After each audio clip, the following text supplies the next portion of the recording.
Welcome to Jumpstart Your Joy. This season is all about intentional comfort, and we'll be taking a look at the crossroads of the inspiration, intention, and action that you can take to bring more comfort and joy to your everyday. This is your host, Paula Jenkins. Welcome to Jumpstart Your Joy. This week on the show, I am so excited to be joined by Andrea Scher, who has been on the show before. She was with us in season 2 in episode 87. And in this new conversation, we are going to be talking about her book, Wonder Seeker, 52 Ways to Wake Up Your Creativity and Find Your Joy. Oh my goodness. So it's really a delight to have her on the show. I'm so honored that she reached out to join me and really excited to share this conversation with all of you because it is so good. Andrea Scher is an artist, an author, and a big believer in the transformative power of creativity. She is also the host of the Creative Superheroes podcast, which is one of my favorites to listen to. And I love Andrea's energy and just the joy and wonder that she brings to everything she does. Before we get to this conversation, I want to give you all a very warm welcome and say thank you so much for tuning in to Jumpstart Your Joy. I am so in love with this season's theme of intentional comfort. It is amazing the things that are happening and the comments that I'm getting from all of you about how this is really resonating with you. So thank you so much for reaching out. If you're new to the show, welcome. I'm so glad you're here. And you can find out everything you need to know about the show over at the website, which is jumpstartyourjoy.com. And you can also find the episode notes, which will have links over to all of Andrea's work, her amazing book, all of her programs. That will all be on the website. Or if you're listening within your podcasting app, it will be right in there too. If you want to visit the website for it, though, it's at jumpstartyourjoy.com. While you're on the website, please be sure and check out my own book, which is Jumpstart Your Joy, Heart-Centered Ways to Find Joy in the Messy Middle. It is now available in hard copy and e-copy. So check that out. Give it a download. I'd love to hear what you think. And of course, you can sign up for the newsletter there as well. I'll send you some joyful thoughts and things. It's a lot of fun to be signed up over there. So let's just jump in here. I am so delighted to have Andrea back. I love her energy, and I love the explorative and curious nature with which you will hear throughout this conversation. So she is releasing Wonder Seeker, 52 Ways to Wake Up Your Creativity and Find Your Joy. And it is such a treat to get to hear her talk about how the book came about. I'm always interested in the origins of things.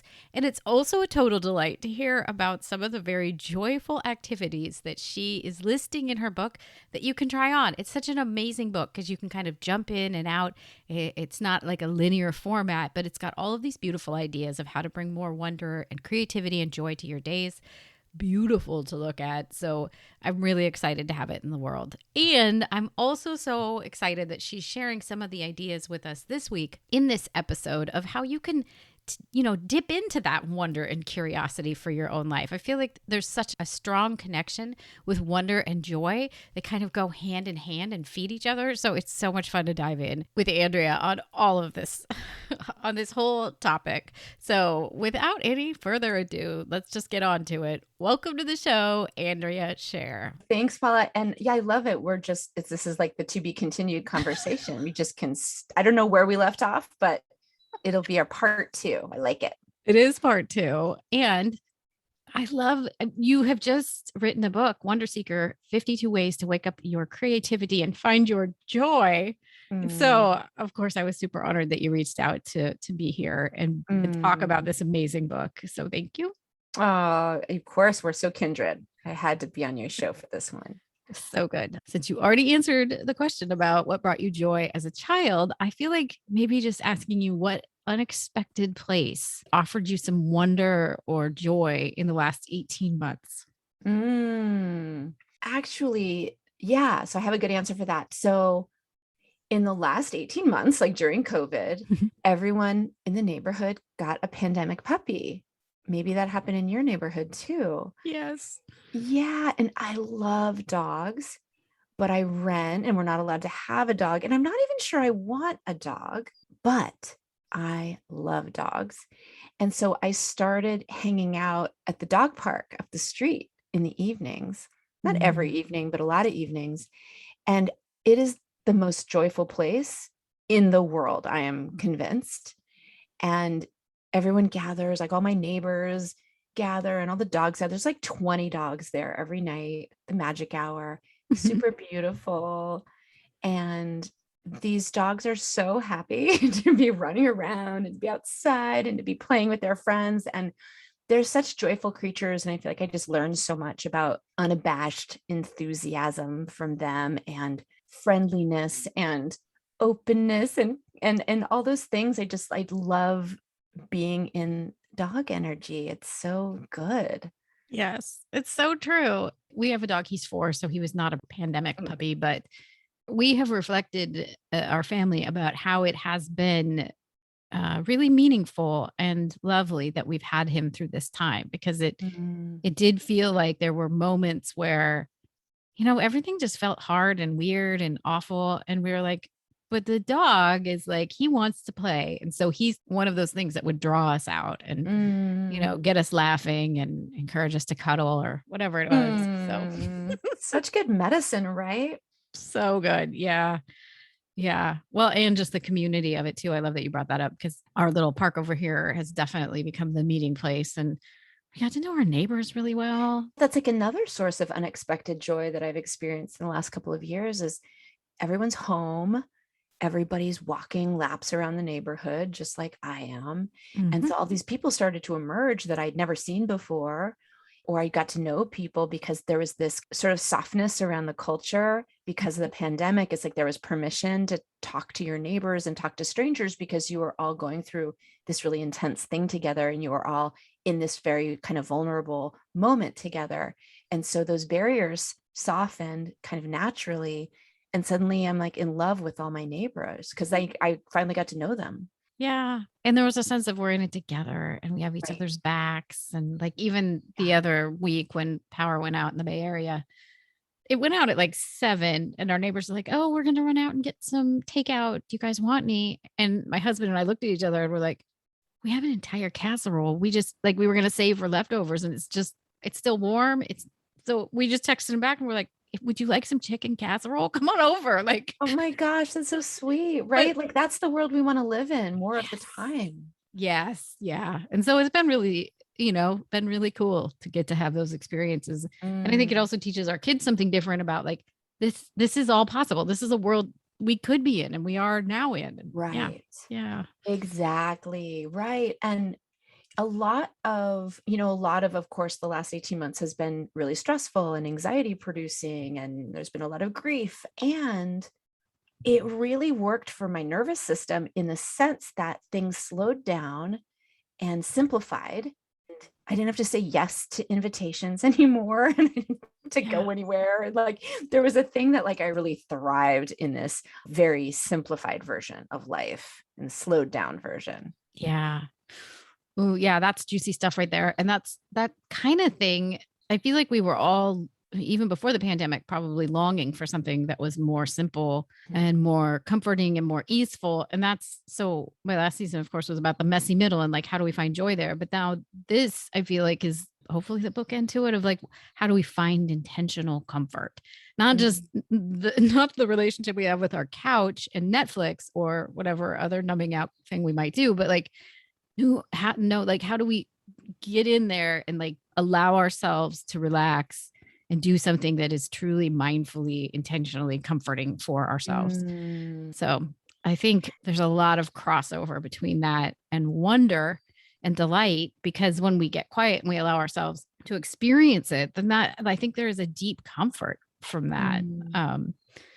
Your book, of course, Wonder Seeker. Did you start pre-pandemic or how did this book come about now?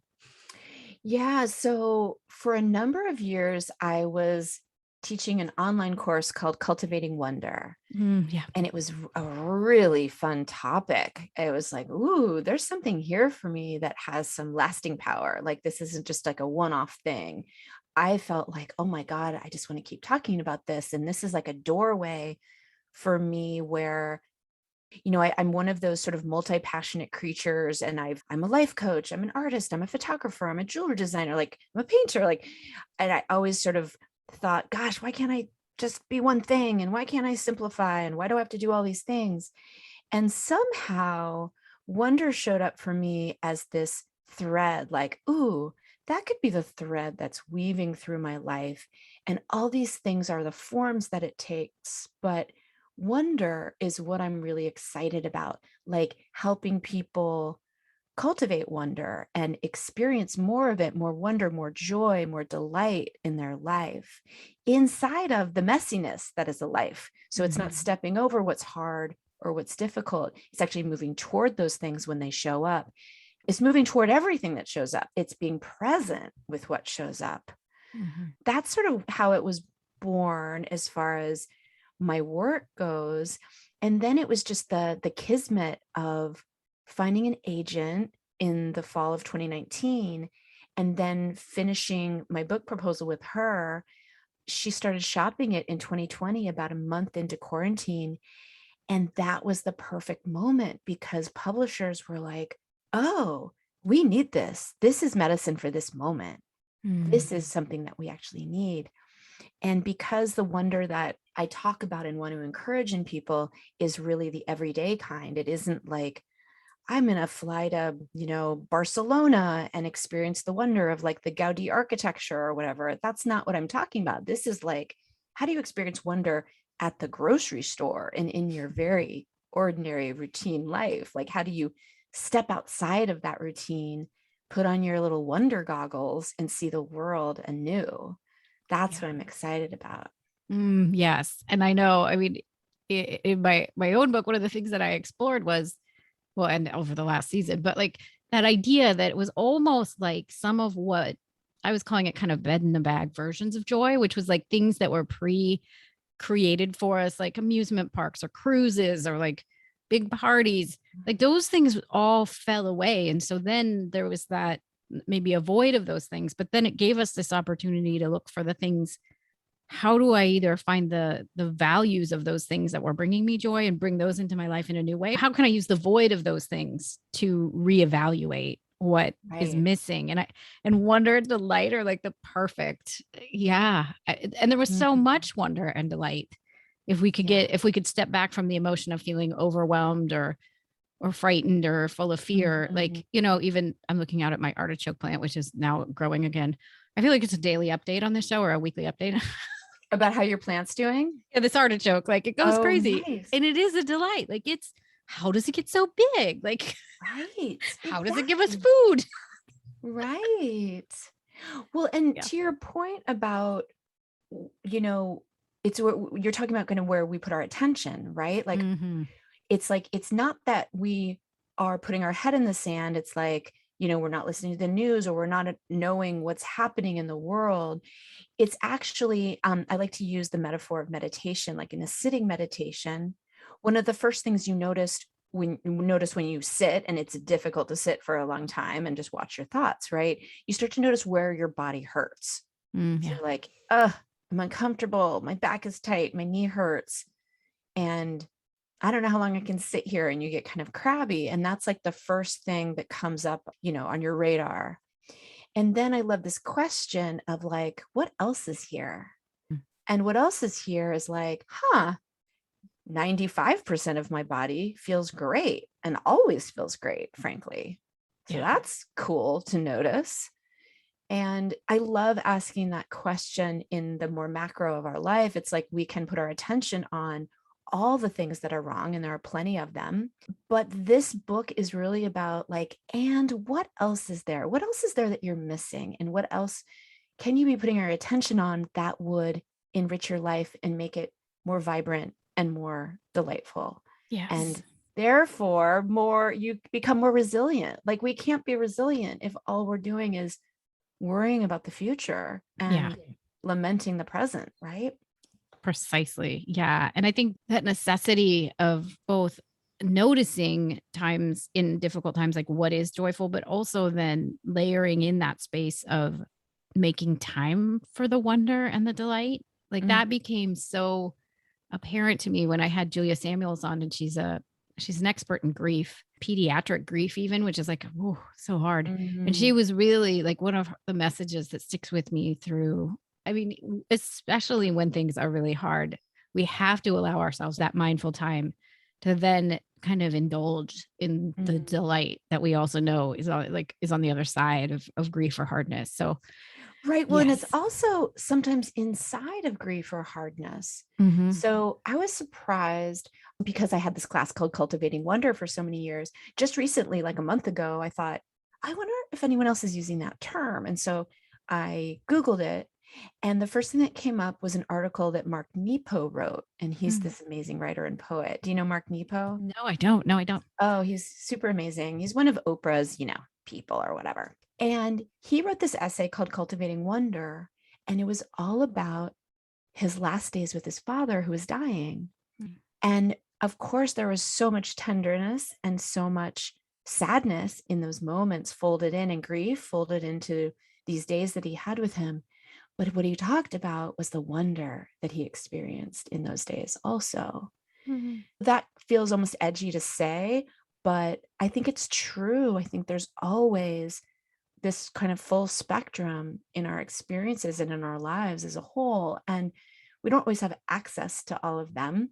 But I think that this is a lot about increasing our range of what we can hold, in the sense that, like the Brene Brown sense of, if you numb your pain, you're also numbing your joy, Yep. right? Yeah. So this is an invitation to be more intimate with life and be more intimate with yourself and your own emotions, so that we can include wonder, we can include joy, because we've included the things that are harder to be with. Right. Yes. Right. And easier said than done. Like, I'm not Totally. in Yeah. the throes of grief at the moment. Although I know grief very well. So yeah. Yeah. And in your book, I know you call those of us who delight in wonder the wonder seekers. How do you describe that person? And if someone's listening, they're like, "Yeah, I want to be a wonder seeker." Like, Right. what That's does that mean? Yeah. so the way I think of it is like someone who's curious, Mm. somebody who delights easily or wants to be delighted by life. So there's an openness to be moved and delighted. There's kind of an open-hearted quality. I find that, and with that open-hearted quality, there's a kind of kindness or love that comes through. What else? Yeah, it's someone who actively looks for what's beautiful and what's good and what they can appreciate. And I think we all have the capacity to be wonder seekers. And it's really a matter of like, can we manage our own cynicism? Can we manage our own inner critics or negativity or the things that get in the way, so that we can live in this way that is more joyful, I guess? And if someone is listening and they're like, either right now, like I'm kind of tuning in because I feel like I need that, or Mhm. or maybe my version of it as a human would be like, I love that. And I think the hardest part is when I feel myself falling into cynicism, Mhm. sometime like either because I'm triggered or there's just been like a series of things that happen in a day and you're like, "Oh, I'm done." How do you work through that? Or how have you seen people work through that? Yeah. Well, first, I want to say that, you know, noticing what you're feeling is like, that's the practice. It's kind of like when you're meditating, the practice is actually coming back to the breath after you've noticed you've gone off the rails and you're thinking about, what's for lunch later, right? And you're like, oh, I'm thinking about what's for lunch. Let me bring it back to the present, to my body, to my breath. So, in that sense, it's like noticing, wow, I'm feeling really crappy right now. I do these sort of check-ins in the morning where I put my hand on my heart and I just kind of ask myself, like, okay, like, what's alive in me today? And I tune in, and sometimes I'm like, ooh, what's that like weird, achy buzzing in my chest? I'm like, oh, I'm afraid. And I'll ask myself, like, okay, what are you afraid of? It's like, I'm afraid about money. I'm afraid that everything's going to fall apart, like whatever it is. Mhm. And then I try to be with that part of me. It's like, yeah, of course you're afraid. You're an artist in the Bay Area and it's scary. Everything's really expensive here, right? You Mhm. don't know how you're going to pay for college for your kids. Like, I get it, and like be a friend to that part of me. Mhm. So that's one practice that I bring in. But I guess to answer your question, it's like, yeah, it's not about looking on the bright side and being like, oh, come on, cheer up. No, it's like we meet those moments with consciousness and friendliness, and then we can more easily move through them because they're designed to be moved through. Emotions they have that word motion in them. And what I've heard from the research is that if you can bear to be with a hard emotion for 90 seconds, it will probably pass after 90 seconds. Right. Yeah.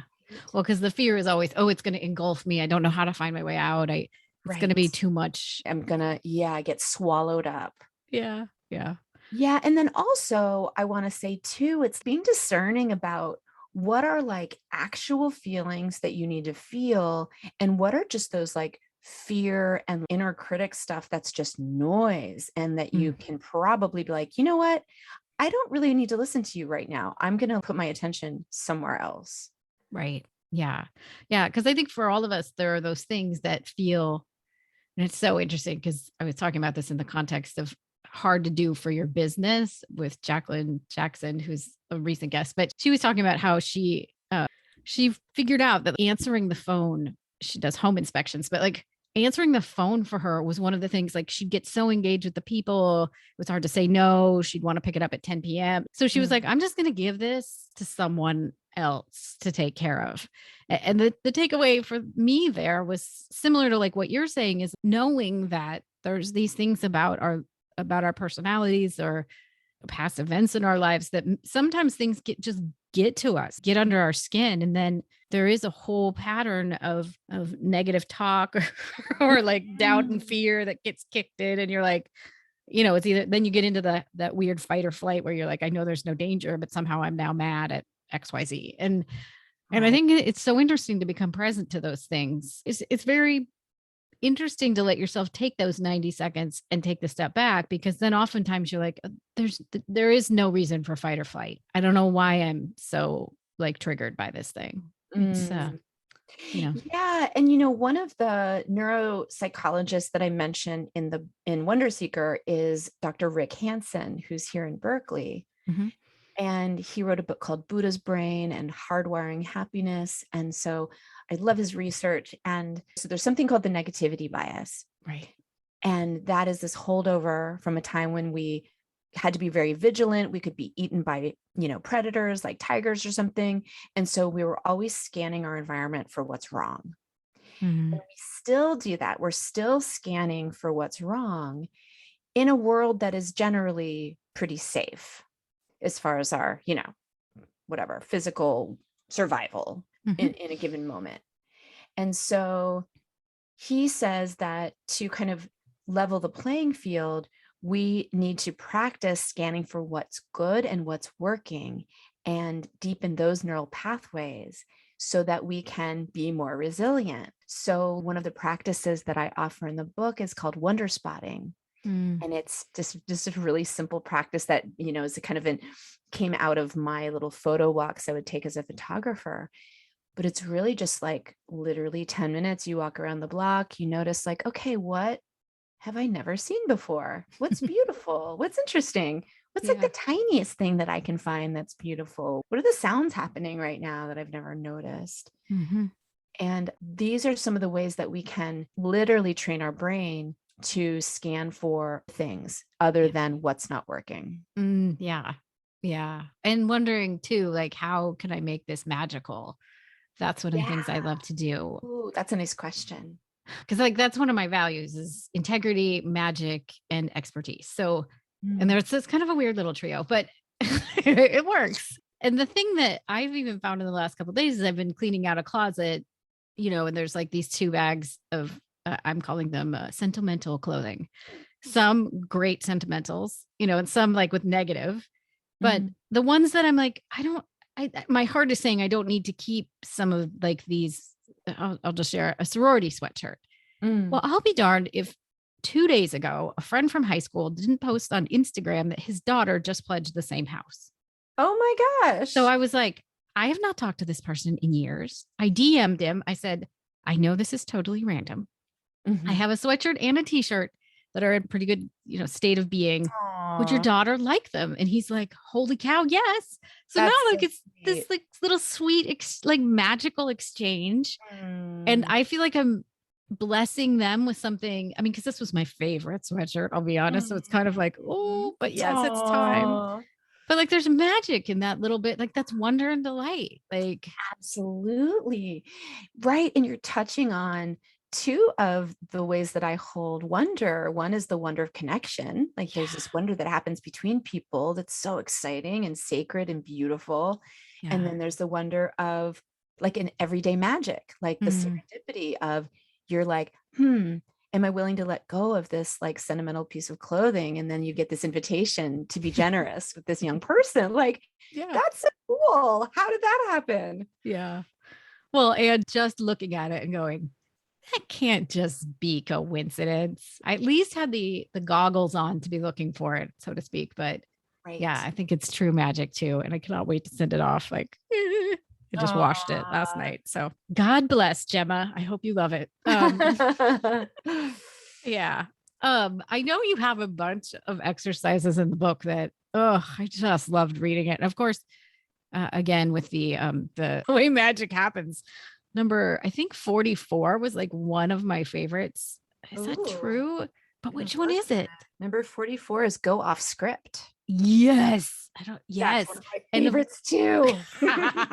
well, and 44 is my magic number. It's my birthday, April 4th. So it was no surprise that I was like, oh, yes. But like, let's talk Yeah. about going off script because I thought that one and some of your stories around it were so gorgeous. And the thing that like going off script, especially in times when we're stuck in our homes or like we feel like we're stuck in a routine, I think this is like a really good one to unlock some sacred magic. Okay, yes, I'm so excited you asked about this one. So I thought of this idea going off script because I read this book by Chip and Dan Heath, but it was basically about what makes ideas sticky and what makes memories memorable. And often it's like there's a story, and the story is like somebody went off script and created something magical. That's why we remember these things. And Mm. so, like these authors, they work with companies and stuff to try to create story in the company and try to create magical things so that people buy their stuff. So there's like a whole strategy there. But the way I was thinking about it is like, oh my gosh, that's what some of my favorite people in my life have gifted me over the years. So Mm. when I was in high school, my high school boyfriend picked me up for my winter formal. And my friend and I were like finishing putting on our makeup, and we heard this funny music outside. We're like, what's that? We went to the window, and it's the ice cream man. And there's the ice cream man music coming into the driveway. And we're like, okay, Oh my that's goodness. weird. And then our dates, my date and her date, got out of the ice cream truck. And I'm like, oh my God, they're picking us up in an ice cream truck. And the ice cream man is driving us to the prom. How cool is that? So cool. Oh my God. It's like the coolest thing ever. Like, how did he even think of that? Yes. So he had tracked down the ice cream man and asked him, can I pay you to drive us, chauffeur us to this prom? And the ice cream man was delighted. And we had this adventure, and we were passing by our friends who were in limousines, and we're like, peace out. We're in an ice cream truck. So good. And oh my gosh, it was so much fun. And I've told that story so many times because it's so, so whimsical and it's so fun and it's so joyful. Yeah. And that is one example of going off script. Right. Well, But and I love too that you like I think some of the language you used in the book was like, and that you were delighting that you were living in the adventure. Like, yes, it was like, oh my gosh. I mean, so I feel like it's that 1-2 punch of like, this is totally off script. And oh my gosh, I'm soaking it up. Like, not everyone stops right. to soak it up. Yes, exactly. There have been different times in my life where it occurs to me inside of the moment, like, oh, I am living inside a story. This is so cool. I'm living inside of this story that's unfolding, and I know I'm going to be telling it forever. Right. Or Yes. just like going back to it in my mind. Like, I'll share one if you don't mind. Like, we were at Sea Ranch, which is one of our very favorite places. And so this is actually a two-piece story. When some of our neighbors they sadly passed on, and some of our other neighbors were helping people go through the things that were left, and some to go on to a sale and all that. And there are these two paintings, and I was like, this is Sea Ranch. I know this is from Sea Ranch. And so I Oh, looked up the painter who'd signed it, and sure enough, she had worked up there, like she was part of the arts community up there. And so when we were last up there, I was like, let's go to that beach. And I realized as we were sitting on the beach, I was sitting in my painting that's in our house now. And I'm like, I feel like I am Mary Poppins. Like I have Oh my jumped God. in to a painting and I am like living in it. And my husband and son were like, what is going on here? And I'm like, I just want to be here forever. Oh, All the serendipity of it was so incredible in the moment. that's a wonder moment for you. I Yeah. love that. It's And juicy. it's true also that these wonder moments that find us, there's an element of surprise often with wonder. And they're often very specific to us and our spirit. Your partner and your son didn't experience what you experienced in that moment. It was your moment of wonder. Right. And you can't, put someone in front of the Grand Canyon and expect them to experience wonder. Like So true. Yeah. they may or may not. They might Right. be really hot and be like, I hate it here in Arizona. It's too hot, Yeah. So I love that. And maybe even the ice cream truck thing could have been lost on someone else. Maybe they could be embarrassed. Like I wanted to be the person in the limousine. I didn't want to be, Right. who knows, right? It was magical for me beyond anyone else. I don't even know if it was as magical for anyone else as it was for me. Yeah. Well, and I think it's amazing. So how can if they're like, yeah, I want to ride in the proverbial ice cream truck. Mm. How do we sink into that? Like, I Mm. think it has to do with curiosity, right? But like, Mm. but there's something else there. It's a little bit of magic. It's also taking a risk, but like, how do we get into going off script? Yeah. I mean, I think it takes some spontaneity, some letting go, some like surrender. I'm making this up as I am as I'm talking to you. Frankly, I've never Yeah. asked myself this particular question, but one of the examples I share in the book is maybe like you're picking up your kid from school like you do 1,000 times. And instead of going home and making dinner and them doing their homework, maybe you're like, you know what? Should we go to a movie right now and have popcorn for dinner? And they would be like, oh my God, yes. Or at least my child for sure would. And that is going off script. Like that is probably giving them a memory forever. They might always remember that time as like, oh my God, my mom was so wonderful and creative. And one night we did this, right? Yeah. And that's a simple thing. It's like letting go of your routinized, your default way of moving in the world and doing, like I have mentioned, like putting on your wonder goggles and being like, is there a way that I can infuse more magic or joy or wonder into our life today? So it's like a pivot of attention. Yeah. And I think I feel like when you say yes, is it also usually unexpected kind of for the one who's announcing it, like the mom who's saying, let's just go to the movies and eat popcorn. I feel like if I said that, I'd be surprising myself a little. Yes, me too. Right. Because I'm the mom who just picks the kid up and is like, we're going home and you're Let's doing do your the homework. Yeah. Exactly. And there's an efficiency about that. Like wonder Yeah. isn't efficient necessarily. Yes. Wonder, right? Like it requires something. And what I'm arguing in the book is I'm asking myself this question as I'm writing this book, like throughout the book, like how do we create better conditions for this incredibly beautiful emotion to arise in us more often? And I suggest that what we do is we try to put ourselves in the way of wonder more often, and a certain kind of like using your imagination and using creative practices to sort of prime you to be in that space so you can more easily find your way into that flow, that wonder flow. Yes. Yes. I love that because especially if we are just easing our way into routine and the sense that we just are getting through our days, which I feel like it's so easy to do. There's no judgment in that at all. But just realizing that, yes, if we make a few small choices, we can also then drop that routine and maybe add something else in. And it really is a choice. And it's always a mindful choice too. It is. Yeah. It is. And so I guess, this book is really like, you don't have to do all the activities. It actually, what my hope is that even just by reading the book or looking through it, it takes you somewhere new, like, oh, right. And you're sort of remembering maybe a younger part of you, a part of you that used to move through the world in a different way. the you, you know, before you had all these heavy responsibilities and before you were anxious, like I am, like we all are. Yeah. Yeah. Because that part is still there. And as you were just saying that, like remembering it, it does feel like something that's very attached to childhood.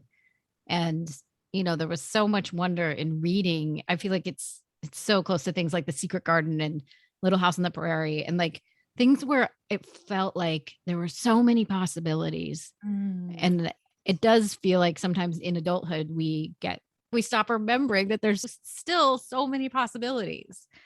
Yeah, exactly. And you know, actually here, this is a great example of really actively creating those better conditions to put yourself in the way of wonder, as I said. Mhm. So a friend of mine who I walk with often, I was telling her about one of the activities in the book, which is to make a wonder list. So Mhm. I have a bucket list for very specifically for wonder. So see the Northern Lights is on my wonder list.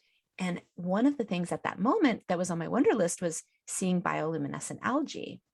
And she was like, you know, you can do that in Tamales Bay, which is only an hour away. I was like, really? I don't think I knew that. I didn't know that. Right? It's Yeah. close by. So she looked up the season because there's a very specific season where that's happening, where Mhm. these like algae, you know, are primed for this thing. And it has to be a moonless night. So there's all these different, you know, conditions. But she was having a birthday coming up and it was falling right in the middle of that season. And so she ended up gathering me and a bunch of other friends for this like guided kayak tour at midnight in the middle of Tamales Bay. And it was the most magical thing maybe I've ever experienced. It was incredible.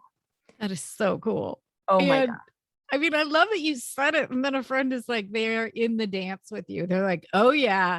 And here's where we could see it. Right. And my birthday's coming up and like, heck yeah, let's do that for my birthday. Right.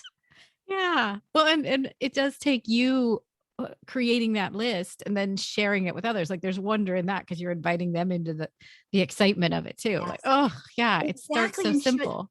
right. And she was saying in that very conversation, oh my God, like I used to live my life this way. I used to pursue magic this way. And I Mm, haven't in at least 20 years. And so she was remembering this sort of lost part of herself that was, you know, a world traveler and she would go to the rainbow gatherings or wherever she would go. She was just like, she was a yeah. little nomad. And I think how old everybody is who's listening, I'm about to be 50 next week. And as I get older, I forget about those parts of myself, the part of myself that just like to wander in a Yeah. city without any destination. Yeah. You know, I like love that. that part. And so this is sort of reclaiming something too, reclaiming some part of us that is so nourishing and so juicy and so alive. Yeah. And I love that whatever that little nugget of feeling is kind of what I'm after as far as like intentional comfort. It's not the thing where we're just numbing out on whatever flavor that is for someone that like I've watched all of whatever The Bachelorette. But like it's the thing where you're like, oh, like I'm in the city and the possibilities are here and I allowed myself to do it. And it's like it's decadence. Yeah. Yeah. Right. And then Yeah. the creativity comes in, like, you know, we both live relatively close to San Francisco. And it's Yeah. like, maybe, you know, we like chocolate and we're like, maybe I'll spend an entire day going from artisan chocolate place to artisan chocolate place, doing like a whole tour, or it could be Mm, anything. yeah. Yeah. Especially when you just get curious, because I wouldn't have thought about artisan chocolates, but boy, that sounds delicious. Doesn't that sound fun? I just made that up, but I love Now you have to chocolate. put that So somewhere. Yeah. That sounds wonderful and delightful and so enchanting. And just also thinking about how you get to hear the stories of the people that either are working there or make the right. chocolate, or you're going to run into somebody that's done something really cool that you're just going to walk away with like, wow, how is that a Exactly. job?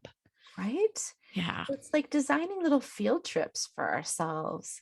Mhm. Yeah. And going beyond kind of the Julia Cameron like artist's date with yourself. Like this seems, yeah, it's like a wonder date. It's a wonder date. That's exactly right. That's one of the invitations in the book, is to go on a wonder date. Let me tell you about one more, because you are a Bay Area person. And if Yeah. anyone is also a Bay Area person or will be visiting the Bay Area, there's something called the Camera Obscura out at the Cliff House in the Sutro Baths part of San Francisco. It's right next to Ocean Beach. And this whole building it says giant camera on the outside of this little building. And the building itself, the structure itself, functions as a camera, as a pinhole camera. Oh, wow. So you go inside. Have you ever heard of this? I have not been there though.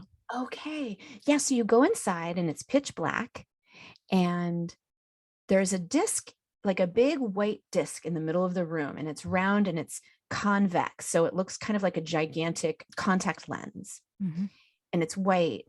And because of the hole in the roof and the mirror or whatever, like that's sort of like a camera, it projects all the things that are going on outside onto this white table, this convex table, and it's moving ever so slowly.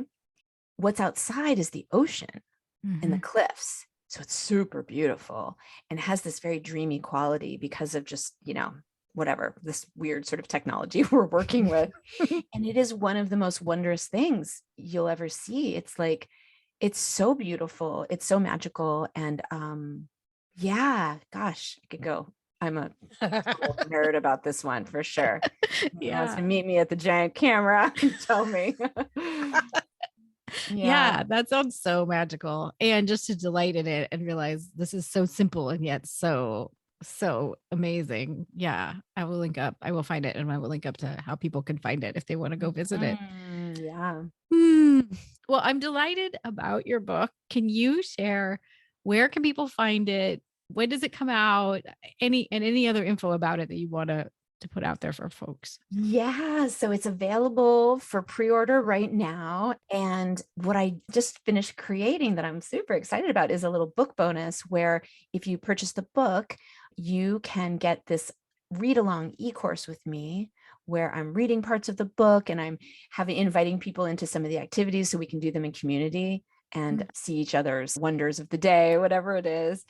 And so I'm excited about that. If you go to andreascher.com/book, you can find all the book bonuses and where to purchase the book and everything. That sounds fun. And if somebody wants to find you and the other things that you do as well, will you share your website and your podcast and all of that too? Yeah, again, andreascher.com. So AndreaScher.com. You'll find the podcast and you will find my photography. And yeah, any of the other things I'm up to. As you know, I'm also a coach, and I've been leading these really beautiful circles since COVID started on Zoom, and I'm really digging it. And so I'm sure I'll be doing more of those sort of group coaching kind of things. Very cool. And then I know you answered this last time, but as your last question, what are 3 ways that you can think of to jumpstart joy in your life, in the world, or in other people's lives? Oh, gosh. Okay, let's see. Or you could even do it with jumpstarting wonder if you want, because that's also so good. Right. Yeah. There's definitely like a Venn diagram where joy and wonder are intersecting. And okay, so let's see here. So in that intersection, I would say hang out with dogs for sure. Go off script. Like we were talking about, notice what you do automatically, even how you drive, like what route you take, or what you do after you pick your kiddo up, like whatever it is, like just start to notice, what are my default modes and how can I just go off script a little bit and shake things up? I think that that's a really interesting kind of experiment. Yeah. And the last one is just a fun activity from the book that I love. The next time you're at the grocery store, you're going to make it into a little field trip and find something that you don't recognize. Like, oh my God, this is a very unusual fruit. I have no idea what a rambutan is, or how you open it, or how you get inside of it, or what's inside of it. And have this like little mini adventure where you get to discover something new and taste something new. And like, I think those little ways are just like opening that wonder door a little bit every day. Yeah.